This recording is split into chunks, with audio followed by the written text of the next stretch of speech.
Good afternoon and welcome to today's live. My name is Lisa Holton. I am your personal trainer, certified nutrition coach, faster way to fat loss coach, and hormone expert. And today we are talking about the one habit that could be destroying your hormones. As you know, hormones play a vital role in your health, affecting everything from your energy levels to your mood, to weight gain or weight loss. So identifying and changing certain habits can make a massive difference in how you feel. So let's dive in. Okay, so the one habit that could be wrecking your hormones is stress. Now I know you've probably heard this and you think there is nothing I can do about my stress. But hear me out and I'm going to give you some quick tips that you can implement today to help you feel better and less stressed. So, when you are constantly under stress, your cortisol level, that is a hormone in your belly, goes up. When you are in perimenopause and menopause, your cortisol level already is high for most people because your body is under stress due to changing hormones. Now, estrogen is another hormone that we have in our body, and estrogen is a fat-burning hormone. It helps us to burn fat. When you are in perimenopause and menopause, our estrogen goes down. If your cortisol, which is your stress hormone, and that is a fat-storing hormone, is going up, at the same time as your fat-burning hormone, estrogen, is going down, this is where the problem comes into play. That is why it seems like you're gaining weight and you can't figure out how to lose weight, or maybe you feel like you're doing all the things and it's not coming off. That's why. This is why balancing your hormones is so critical, and making sure you have a coach who knows what they're doing from a holistic standpoint is crucial in order for you to lose weight and feel your best. So let's talk about stress. There's lots of different kinds of stress, right? But the kind of stress I'm talking about is the constant, everyday stress that is not normal to our body. Nowadays, we have a lot of stress placed upon us, and we place stress on us as well. So stress comes in a lot of different forms. I want you to think of all of the things that you consume. So there's stress from your food. If you are consuming very ultra-processed, high-fat, high-sugar food, that places a lot of stress on our body because it causes inflammation in our body and in our joints. There's stress from the media, whether you're watching the news, what you're listening to, what you see on social media. All of that can place stress on you as well. Just think of, like, here in America, the elections right now. It doesn't matter which side you're on. It's stressful to listen to the media or listen to people on social media talk about it. It might cause you anxiety or fear. And that is something that is wrecking your hormones as well, because you're putting additional stress on yourself.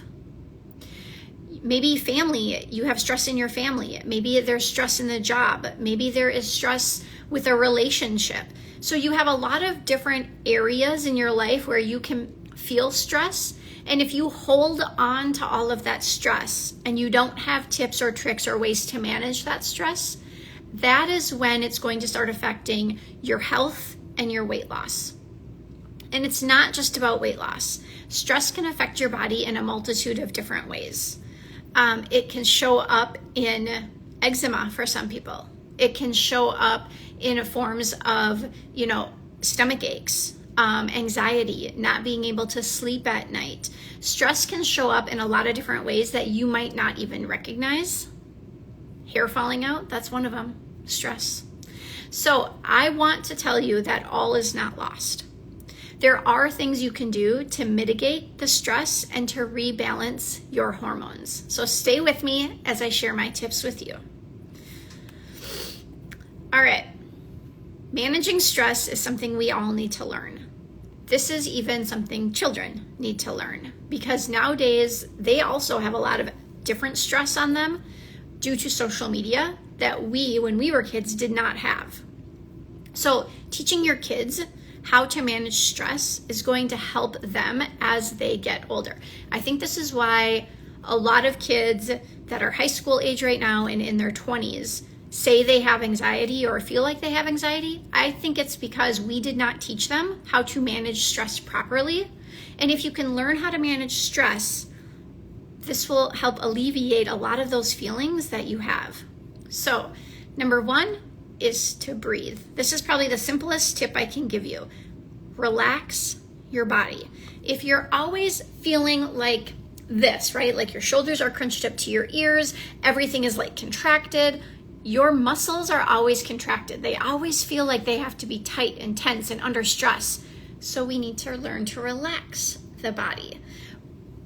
Some breathing technique is to inhale through the nose to the count of 8, hold for 2 counts, and then blow out your mouth like you're blowing out a straw to the count of 8.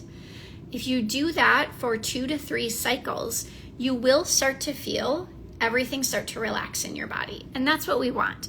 So that is something very quick and easy that you can do throughout the day whenever you start to feel stress come on, or whenever you feel maybe like you're overly stressed or you just need to relax your body. My tip number 2 is exercise and getting outdoors. So kind of 2 in 1 here. But moving your body releases dopamine. So it releases like a feel-good hit. Okay, so when you exercise, when you move your body, it relieves the stress and it gives you the hit that you want to make you feel good.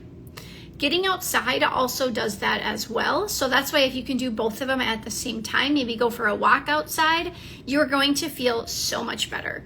Plus, if you just go for a walk outside, don't listen to anything, maybe music, but don't listen to anything. And if you're by yourself, it's really a great time to reflect on the day, maybe to pray or meditate or whatever you do to really help you to come back into being yourself instead of trying to please everyone else that's around you. Number 3, getting enough sleep. So when we are tired, when we're sleep deprived, that's an added stressor onto us. And when we are sleep deprived, what happens? We need energy. And when we need energy, our body craves simple sugars because that is what gives us that quick hit of energy that we need. So when you are sleep deprived, that's why you want to reach for a candy bar in the afternoon or that Coca-Cola in the afternoon because your body wants that instant energy. So instead of reaching for that, you could go take a little power nap or you could go for a walk outside to wake you up. And then try to make sure you're getting enough sleep at night to help you so that you stay more relaxed during the day. And then the last thing is to set boundaries. And I think this is very important, especially for us women.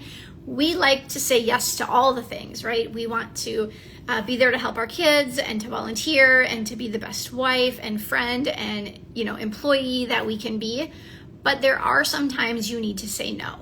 And you are going to have to learn to set boundaries. And it will be uncomfortable at first.